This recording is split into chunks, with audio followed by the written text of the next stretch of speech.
Good afternoon and welcome to the show. I am your host, Isaac Wilson. I'm here with Paul, the handsome one, Herring. How are you doing this Friday? You know, I am always fabulous whenever I am in your presence. That's it. That's a lie I'm telling you. Oh, my goodness. Did I say What? Did I say that out loud? Lie. Good to see you, Paul.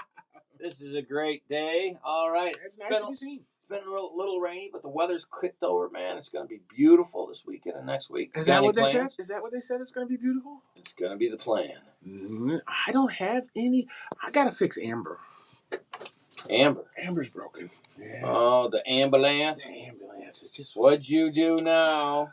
I had a battery kerfuffle. A kerfuffle? I like you. We had to look that up just to spell it right. Hey. The battery died. And it's got two batteries to start it.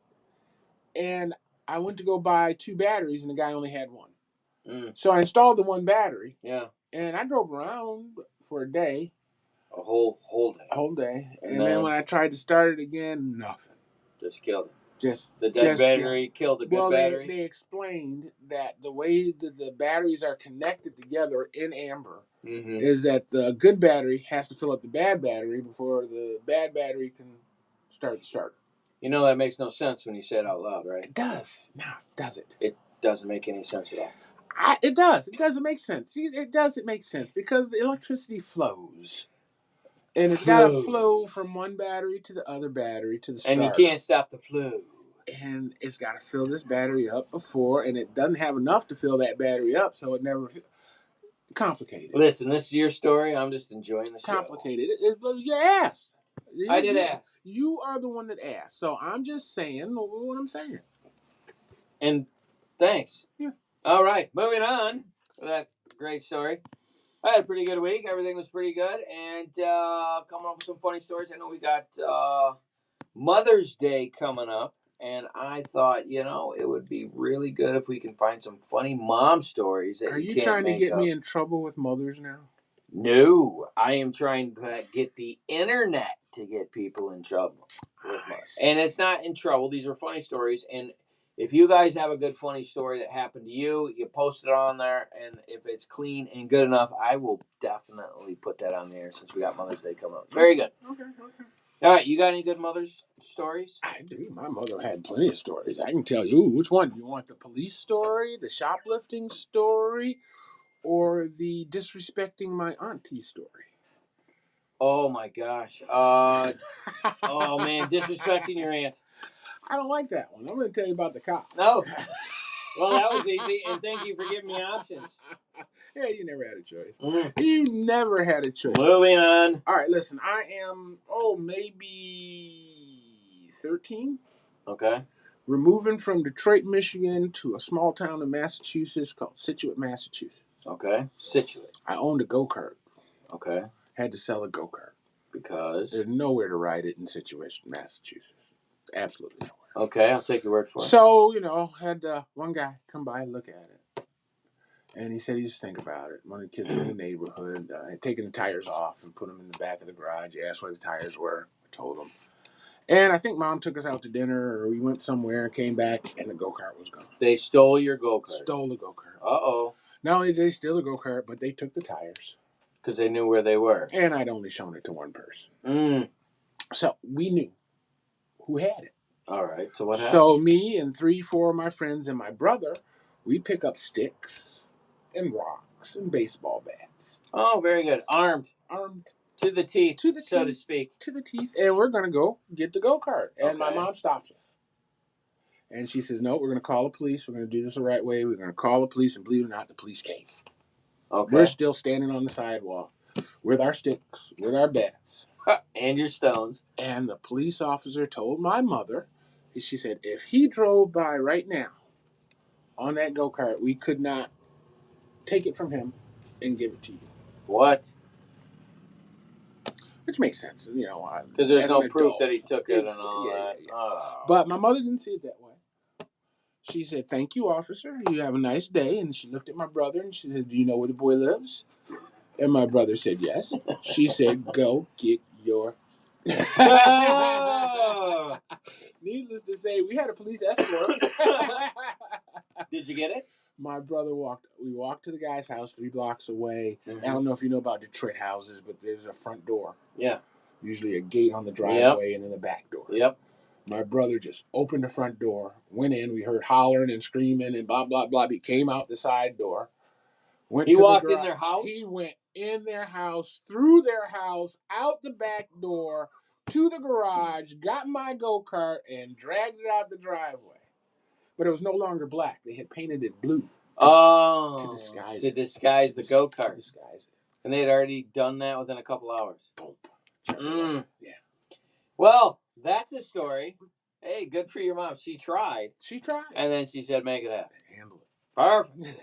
All right. Well, that being said, we got some other mother funny stories for you. And I don't know how your week is, but it's about to get funnier. Mother funny. It's very mother funny. Mother funny. That's a play on words. Moving on. First story of 3 stories. Have you ever overheard a mom story that made you almost pee yourself with laughter? Who could make up some funnier stories than real life with kids? In hopes of making you chuckle, here are some funny ones this person has overheard. Enjoy the show. Number 1, where's the kid? ? Bad question if you're a parent. Where's the kid? We have a very headstrong and adventurous, almost 2-year-old. They're called the Terrible Twos for a reason, just for the record. It only lasts a year. Yeah, allegedly. Unless they're redheaded, I think, maybe. There's a very headstrong and adventurous, almost 2-year-old, so much so that we have to basically lock down the house to keep her from escaping. Well, we just moved in, and a little trouble kept asking to go outside to play in the playground. It was raining, and we were close to finishing, so I said we could go somewhere in just a little bit. That wasn't good enough for her. Of course. As we were taking the last couple of things out of the house, we noticed that it was that she was gone, and it was suspiciously quiet. And as a parent, you know if there's quietness, something is afoot. All right. Our toilet is about to explode. I love how they named their child Little Trouble. That's just great. Little Trouble had managed to open 2 doors, and she trotted herself the half a block trip in the rain to the playground. So this 2-year-old knew where she wanted to go. The family next to us has their elderly mom from Russia living with them. She saw Trouble walking alone and followed her. So it's got Big Mama is chilling. Baby ain't supposed to be on the street by herself. What is going on She's here? just wallowing her bow-legged butt with her diapers down to the... Oh, man. You know who that sounds like. I hear it. Oh, yeah. When I got up to the Russian grandma was sitting on the bench in the rain watching my troublemaker go down the slide. Little Trouble was just as happy as she could be soaking wet and playing in the playground. Needless to say, her Russian neighbors and her became fast friends. Could you imagine? Got a new babysitter. I don't think what's wrong with this. I think she's like, oh, look, a 2-year-old in a diaper. So I'm picturing shirtless, bow-legged, just walking her little sassafras down to the ballpark. And it had to be like Florida. It had to be warm rain. It wasn't and then, you go from that fear to pure anger. Because it's like, a half a block. Oh, my goodness. A 2-year-old. Well, that's not. And I almost lost my kid out the door. What? Turning out of Kroger. Okay. And the car door opened. What? The passenger door opened. It wasn't closed all the way. And my son started sliding towards the door. And I grabbed his arm. No kidding. Who you telling? How old was he? 3, 2, 1. Woo! Yeah, he was little. I know every parent has got a story. I would love to hear some of them. Ugh. If this is a good one, we'll throw it on the show, and we'll make sure to give you the credit. I didn't tell my wife about that.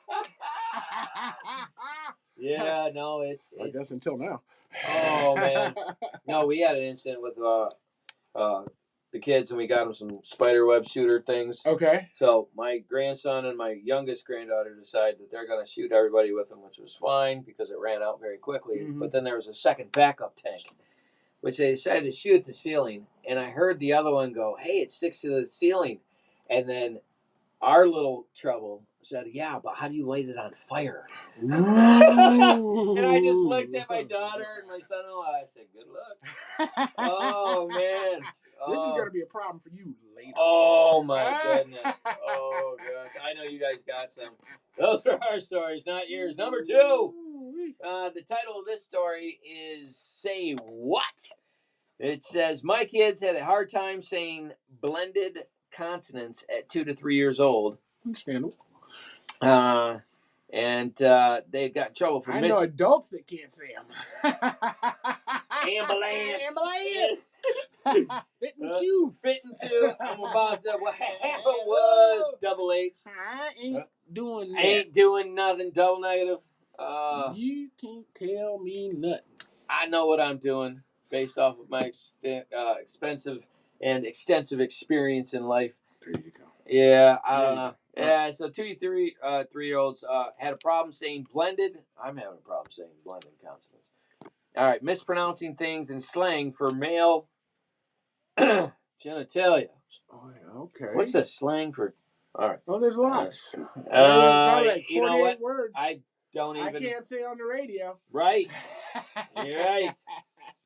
Yeah. Yeah, and my daughter apparently has unintentionally an epic comedic timing. When she was 2, she was fascinated with clocks and couldn't say we know where this is going. the L very well. No L's. And she loved to ask people about their clocks.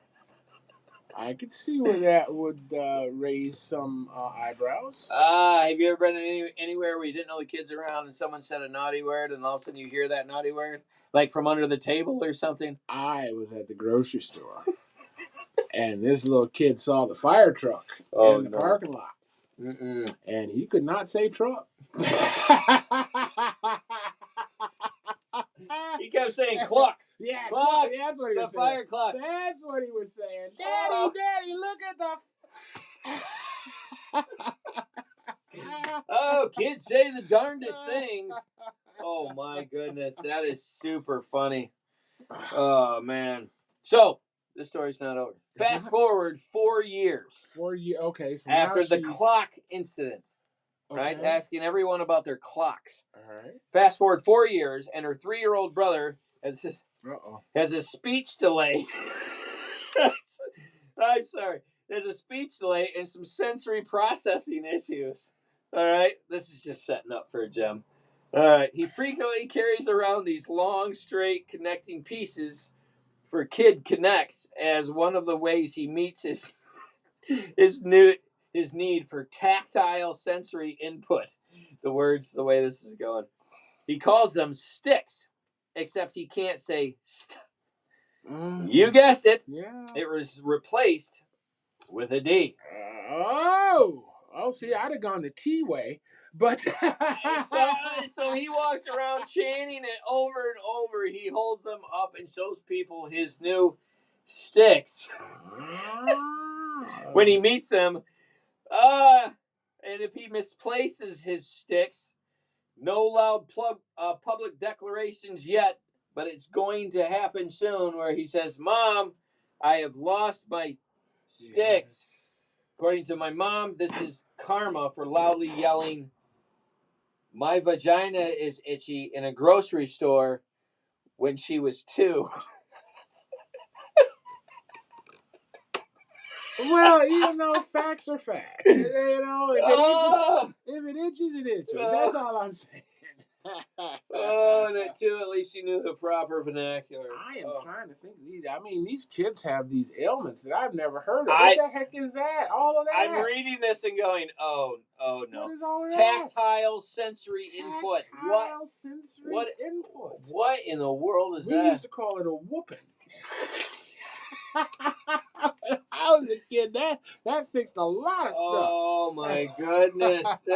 Oh my goodness. That is our story, not yours. All right. Sensory input. Yeah, because I've never even heard of that. I'm not saying. She paid a doctor a lot of So money. there's a lot. There's to some words. explain that it wasn't her fault. Mm. Right. That's what that is. That is 100% what that is. I cannot confirm or deny, but I will support. I think we got it. All right, number 3. Right, I hope you guys are enjoying these as much as we are. Yeah. Tactile sensory input.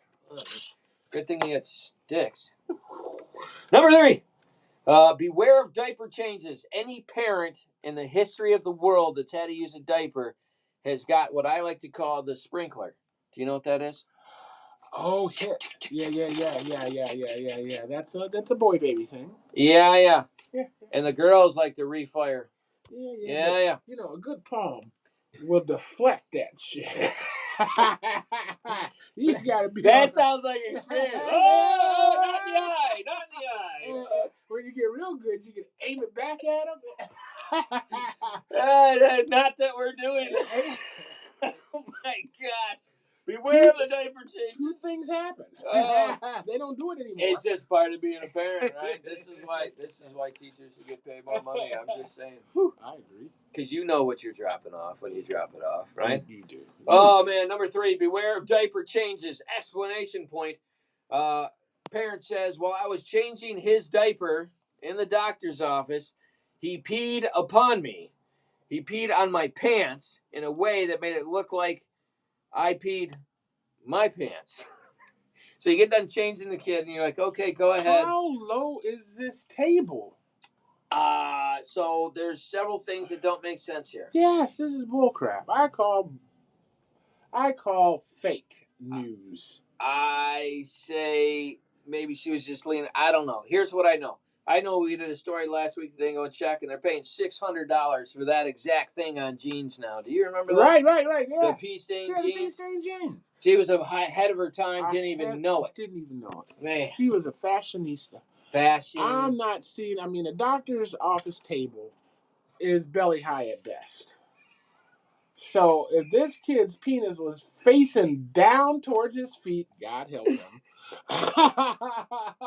He's already got a deformity that he has to deal with. Oh, man. And thank you for that mental picture. I'm just saying.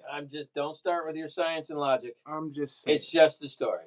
It's just a story. That's right. Enjoy the show. I think she spilled coffee, blamed it on the kid.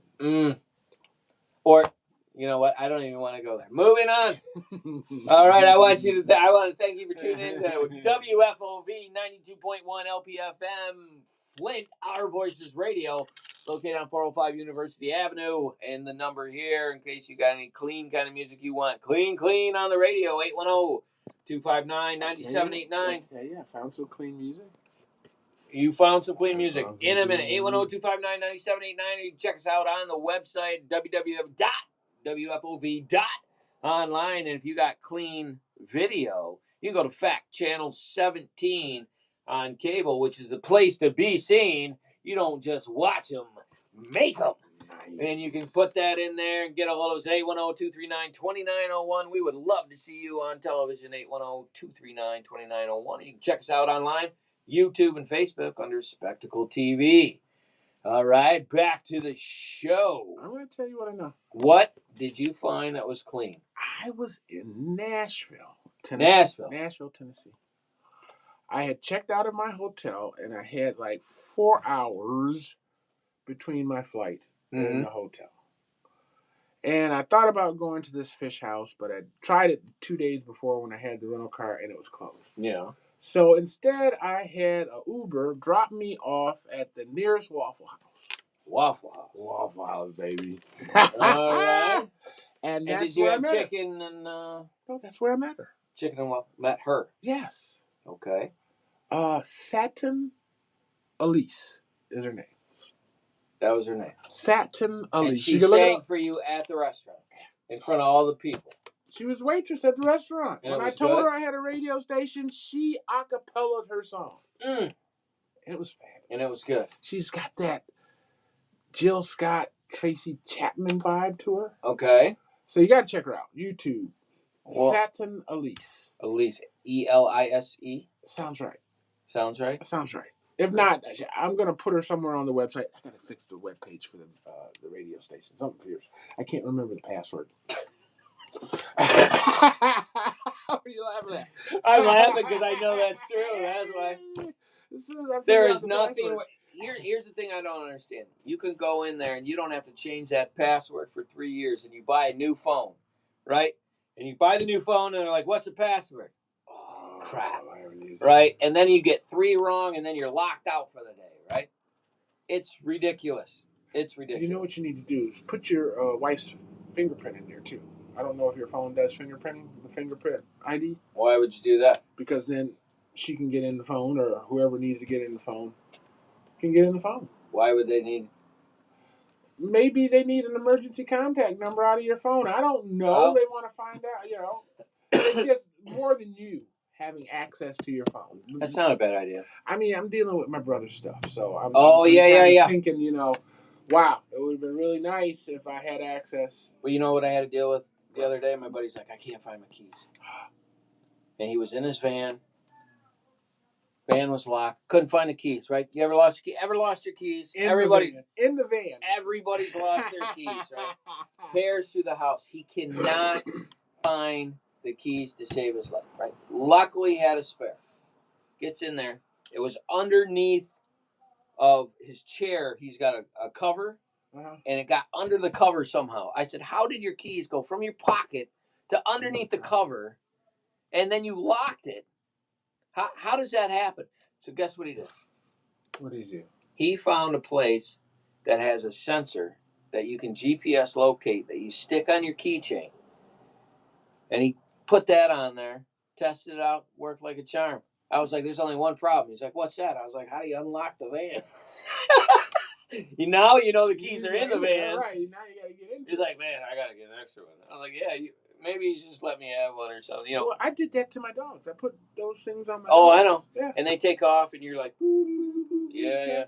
Pretty soon they'll be doing that to us. So. Well, they were chipping babies, too, at one time, weren't they? I don't know. And then they had those little watches for kids to wear that were GPS kind of I don't know. dilly bops.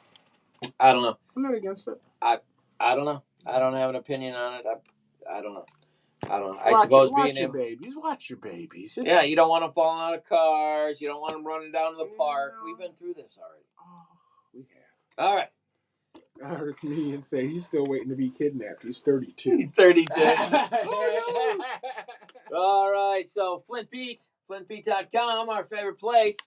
Got some Flint City news from Flint City Hall Council. Flint City Council approves $50,000 grant for youth-led climate initiatives in Flint. I didn't even know we had those. Flint, Michigan, Flint City Council recently voted to accept a $50,000 grant from Bloomberg Philanthropies. Oh, come on, get it right. They're going to talk about you. Bloomberg Philanthropies. Philanthropies. IES, Philanthropies. Okay. That's hard.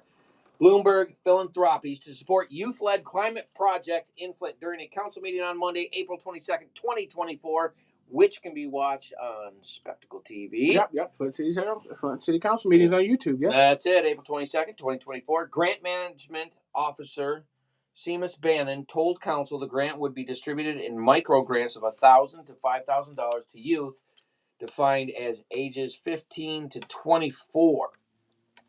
So that's, 15 to 24. That's more like young adults. Like high school, college. Yeah, you need to get it to younger folks, but that's okay. Yeah, so 1,000 to 5,000 youth defined as 15 to 24 who are raising awareness about climate change or doing climate activist work. They might raise awareness around the importance of tree planting, participating in mitigating planning, mobilizing public education campaigns, launching recycling, waste reduction initiatives, anything around the climate action, Bannon said. Once funds are received, Bannon said the city will put together a request for proposals for people to receive the micro grants. According to the resolution language, the city must use the funds 6 months after receiving them. The application process and eligibility for a micro grant will be determined after the funds are received. City Council voted 6-0 to accept the grants. Council members Jerry Winfrey Carter and Dennis Pfeiffer were not present. Councilwoman Tanya Burns is currently serving a 30-day suspension. Council also voted 6-0 to approve new council rules after months of making changes and amendments. One of the most significant changes in the new proposal rules would have reduced the time allotted for each speaker to speak during the public speaking portion of council meeting from 3 minutes to 2 minutes. However, after several residents expressed in previous public comments that they were unhappy with the new rule and some council members agreed with them, it was amended at April 17th Finance Committee meeting to go back to 3 minutes. That is the news that we have for the council. Other stuff that they're working on: $100,000 for the Rescue Plan Act, the ARPA, previously obligated for revenue replacement to the City of Flint Police Department for police training, $375,000 previously obligated for revenue replacement to provide funding to contract with Local Initiative Support Corporation for a pre-development grant program. By BIPOC Emerging Developer Program. I'm not sure what that is.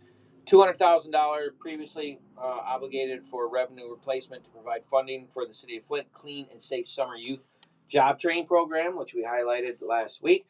The program will provide 5-week summer jobs for youth aged 15 to 19. $25,000 previously obligated for revenue replacing Friends of Burston for alternative vacant lots and site improvement uses. That's cool. A couple other things. The big one is $1,462,500 previously obligated for revenue replacement to provide funding for wages for of 4 new ARPA contract coordinator supplies and training costs for those staff members. Partial funding for wages of existing finance and PAN staff to manage those coordinators, and funding for 1 new community center liaison. I thought that the city was not allowed to distribute the ARPA funds, that the city had to have nonprofit organizations bid on being the distribution points for the ARPA. I do not know. I am just putting out American Rescue Plan, right? Yeah. That they could not be the fiduciary, that they could only distribute the money to nonprofits who in turn would fix roofs and walks and do ramps and all that kind of stuff. So I'm baffled. Well, that's something that we can look into. They also got $54,300 for some tree services, trimmings, removals, so on and so forth. Oh, they did a wonderful job. Have you seen Pierce Park? Yeah. J&M Tree Service. Goodness, it is gorgeous. Pierce Park, they have, you can see across the park now. Yeah. Before, when my dogs would run, you couldn't even see them. Yeah. And, my dog's only about 3-4 foot tall, so this thicket was just through and through. Yeah. And I don't know what they're doing, but they got a giant pile of wood chips over there. Yep, and then they have a purchase parcel event, last thing, Burston Fieldhouse project from Friends of Burston, which is going in and doesn't have a located amount. Now, local events for the weekend in the last couple of minutes. I got a couple of minutes here. We got the machine shops, not saying what's going on, but there's always something going on. Are you sure you got a couple minutes? Yeah, I'm 5:58. No, it says we're 31 minutes. We're a minute over already. Listen. I missed it. So what happened? Listen. But you got to look at the camera and say goodbye. This is all I want to say. Let me get this in. The Jazz, MacArthur Hall, checkout, 7 p.m. Friday night. That's something to do. Planetarium's got some stuff on. Flint tomorrow at the Flint Public Library's got some stuff and a book drop-off and some other stuff for community stuff. Check that out. We'll see you next time. Gotta go. Sorry, Paul. It's all right. It wasn't your fault. It was my fault. I got distracted. Oh, you accidentally had fun. Don't tell anybody.